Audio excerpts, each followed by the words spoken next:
अब हम लोग क्वेश्चन नंबर 2 सॉल्व करते हैं। Which of the following are APs.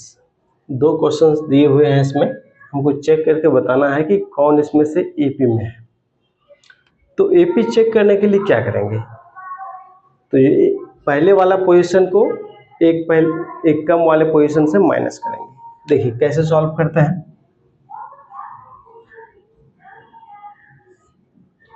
पहला नंबर चेक करते हैं। इसमें क्या है 2 4 8 16 इस तरह से कंटिन्यू है। तो यहाँ a2 माइनस a1 का वैल्यू निकालते हैं। तो 4 माइनस 2 2 हो गया। उसके बाद a3 माइनस a2 निकालते हैं। तो 8 माइनस 4 इक्वल टू 4। तो यहाँ देखिए तीसरा टर्म को दूसरा टर्म से माइनस किए हैं तो 4 आ रहा है। दूसरा टर्म को दूसरा टर्म से माइनस किए हैं पहला टर्म तो 2 आ रहा है। तो यहाँ अलग अलग वैल्यू आ रहा है तो लिख देंगे कि एपी में नहीं है। हियर a2 माइनस a1 मतलब second term minus first term का जो वैल्यू आ रहा है बराबर नहीं है third term minus second term की। Therefore, this is not in AP.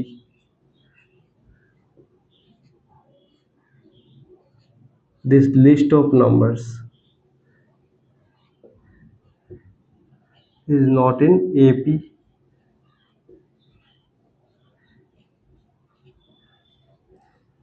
अब इसको हम लोग सॉल्व करते हैं।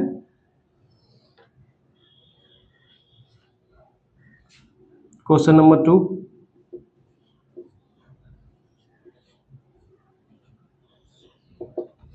इसमें हम देखते हैं क्या है 2 5/2 है, 3 है, फिर 7/2 है और फिर कंटिन्यू है। तो यहाँ a2 माइनस a1 क्या हो रहा है, second term minus first term. Second term है 5/2, फर्स्ट टर्म है 2, तो वैल्यू कितना हो जाएगा 1/2।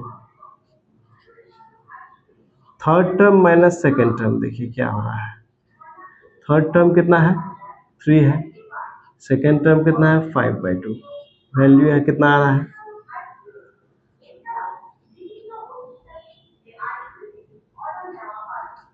सेम आ रहा है। Fourth term minus third term निकालते हैं।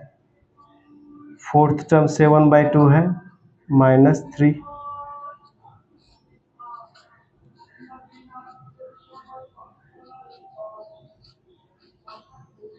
तो इस तरह से हम लोग देखते हैं कि second term minus first term is equal to third term minus second term is equal to fourth term minus third term. इसलिए जो लिस्ट ऑफ नंबर्स है एपी फॉर्म करता है।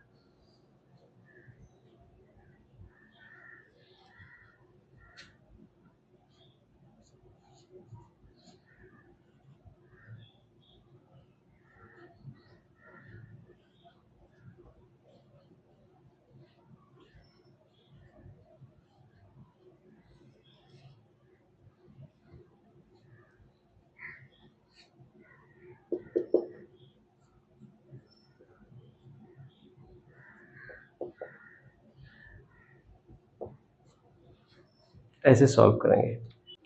क्वेश्चन नंबर 3 हम लोग सॉल्व करते हैं। क्वेश्चन नंबर 3 क्या है, right first 4 terms of the AP when the first term A and the common difference D are given as follows. कह रहा है क्या कि एक एपी का पहला 4 टर्म्स लिखना है जिसमें पहला टर्म और डी दिया हुआ है। डी मतलब कॉमन डिफरेंस। तो इसको सॉल्व करते हैं। फर्स्ट टर्म a1 कितना है यहाँ 10 है। सेकेंड टर्म a2 ऑब्टेन करने के लिए हम क्या करेंगे a1 में d ऐड कर देंगे। a1 कितना है 10 है और d कितना है 10 है, दोनों को ऐड कर दिए तो कितना मिला 20। ये हो गया सेकेंड टर्म। थर्ड टर्म कितना होगा a2 plus d। Second term में कॉमन डिफरेंस ऐड कर देंगे। सेकेंड टर्म है 20 और कॉमन डिफरेंस है 10, ऐड करके कितना मिल रहा है 30 मिल रहा है। फोर्थ टर्म क्या होगा, थर्ड टर्म में कॉमन डिफरेंस जोड़ देंगे। थर्ड टर्म क्या है, थर्ड टर्म है 13 और कॉमन डिफरेंस कितना है 10 है, तो दोनों को ऐड करके 40 हम प्राप्त करते हैं। तो इस तरह से फर्स्ट 4 टर्म्स एक एपी का निकाल लिए जहाँ पहला टर्म और डी दिया हुआ था।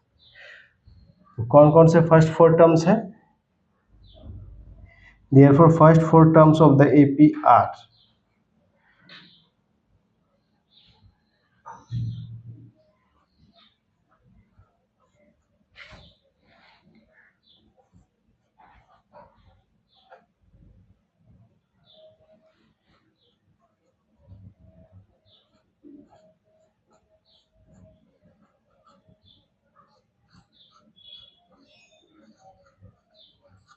कौन कौन से फर्स्ट 4 टर्म है, एक 10 है, दूसरा टर्म कितना है 20, फिर 30, फिर 40, ये हो गया आंसर।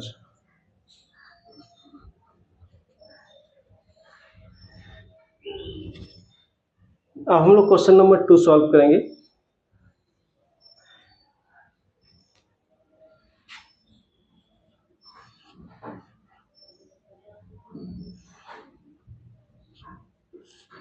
इसमें फर्स्ट टर्म क्या है, a1 का वैल्यू कितना है, तो -1.25।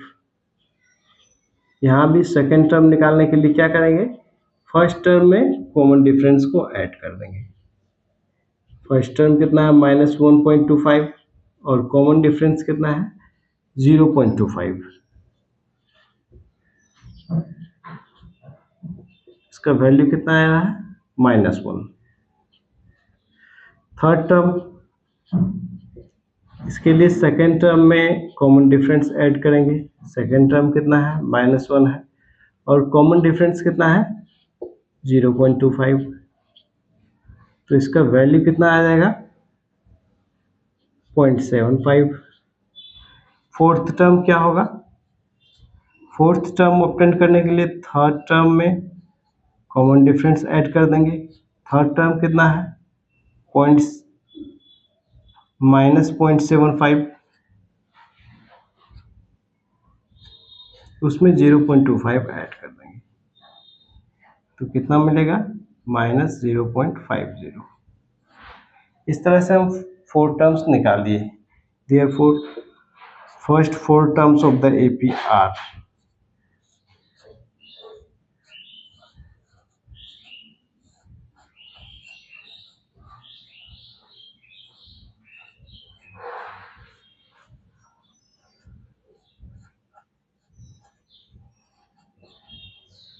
क्या क्या होगा, तो पहला है -1.25, दूसरा टर्म कितना आया -1, थर्ड टर्म कितना आया -0.75, फोर्थ कितना आया -0.50।